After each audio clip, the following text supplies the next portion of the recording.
Hello, hello, hello. How are you? My name is Teresa Williams, and I am the owner of Pure Lux Face and Body. And I'm going to share with you three things that I believe that your small business needs to succeed.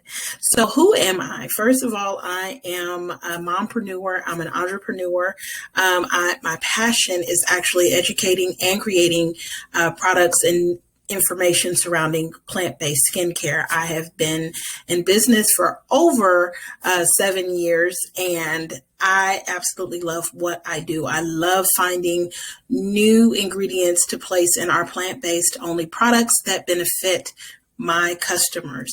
And today I'm going to share with you on this channel the three things that I know you need to begin to make your business successful. So without further ado, the first thing that I believe and that you must get is an EIN number. Now, an employer identification number is something that the IRS gives you for free. Now, if you don't hear anything else I tell you, it is free. There below, I have the actual website. If it says .com, they're going to try to charge you an upwards of $200 to $300 to get something that you can get, hear my words, for free. The reason you want to go ahead, even if you are not 100% sure about what you're going to do, or you have a good idea of the business that you're going to start, or you've already been kind of testing out the business market, trying to see if your product or service is something that is actually needed or wanted, and you have gotten confirmation that, hey, I'm pretty much on the right track. The one thing you want to go ahead and do is to obtain your EIN number. Now, this will be beneficial to you further down the road, and I'll share that with you in a minute. But what you want to make sure that you do is that you want to make sure you are doing things correct from the beginning. There is nothing worse than having to be in business for years and realize, oh crap, I have missed the foundational steps, and now I have to kind of pull together a whole lot of things fairly quickly to try to make sure that I'm legit or that I'm doing what I'm supposed to be doing. The first thing you need to do is go to irs.gov and type in EIN and establish your EIN number. Now, this will also help you determine what structure you want your business to be. Now, I'm not an attorney. I don't claim to make any claims at all, just from my experience and from what I have read. If you are an LLC, which is a limited liability company, if someone files a claim against you, your product is faulty or has caused harm in some way, that your individual assets cannot be attached to that claim, and that everything that you own cannot basically be taken from you.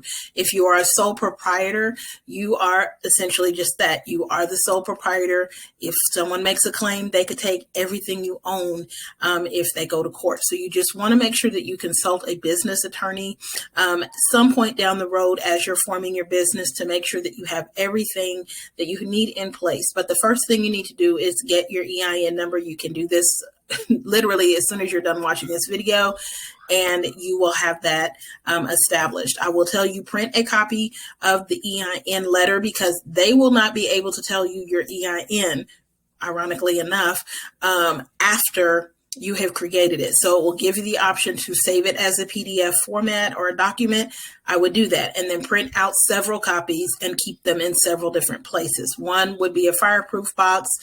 Two, I would send it to a Dropbox or make it a document that you can access. Email it to yourself, email it to a friend. Make sure that someone knows where your EIN letter is, because that will be how the government identifies you as a business. The reason you want to get your EIN number is because that leads to the next item that you must need or must have to have a successful business. I don't care if you've only made a $5 sale. Go to your local credit union, go to your local bank, or even do it online and create a business account. You want to create a business account because you want to keep your personal funds completely separate from your business funds. At the end of the year, your CPA will thank you. Your tax preparer will thank you. And you will be loving yourself, because then you will be able to see how much your business actually made. Now, I'm going to recommend a book called Profit First.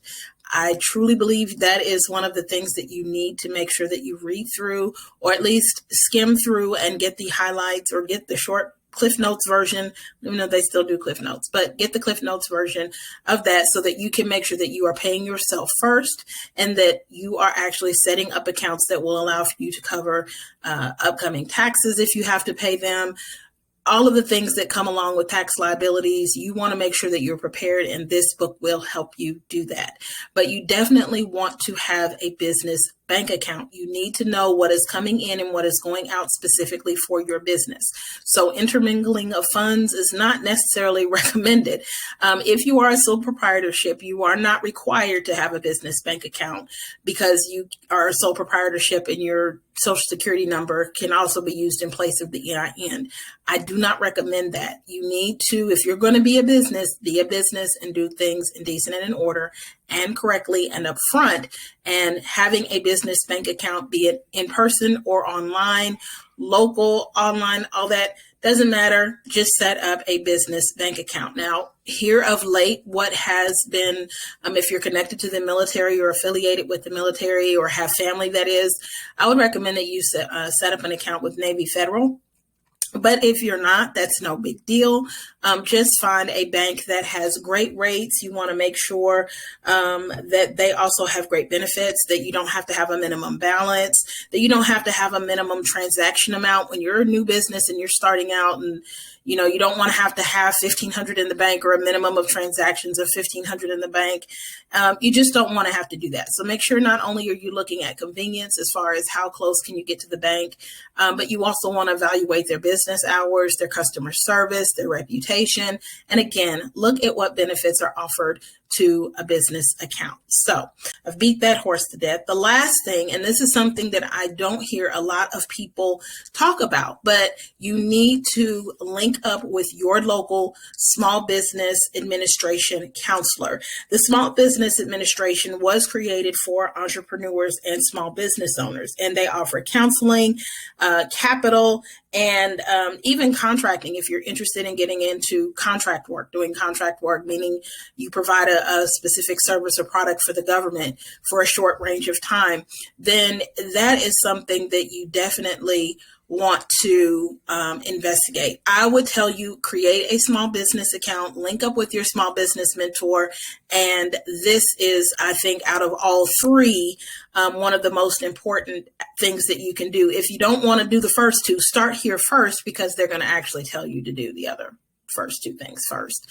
And then they're going to give you guidance on how to do that. If you are a small business owner, this is where your hub needs to be. This is your information center.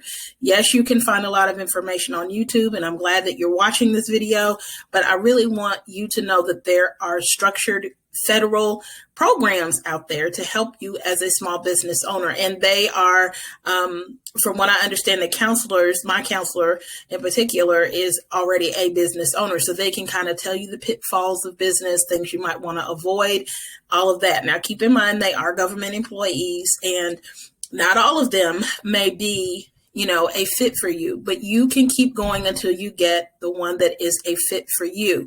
So you don't have to just stick with one small business counselor. If you want to build your network of small business counselors, you can do that.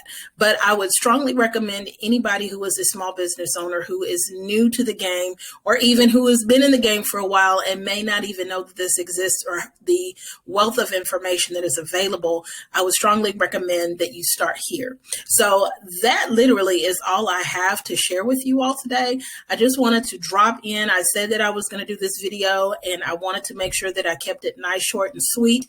I love sharing information with people, and I absolutely love making sure that people are successful. I'm a social worker by profession, so helping people just comes naturally to me. And I really wanted to give you the meat and potatoes of three things that I know your business actually will need to succeed as you navigate these entrepreneur streets. So if you have found any value in anything that I have shared, please leave a comment below.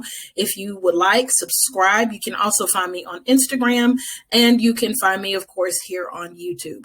Our website is pureluxskinfood.com, and we create plant-based skincare products. We will actually be doing a launch very shortly. Mother's Day at the time of this recording is coming up, and we have something that is going to be very special. So join me on Instagram and check me out and see what everything is about. But again, my name is Teresa. I'm the founder of Pure Luxe Face and Body, and I thank you for taking time out of your day to spend it with me.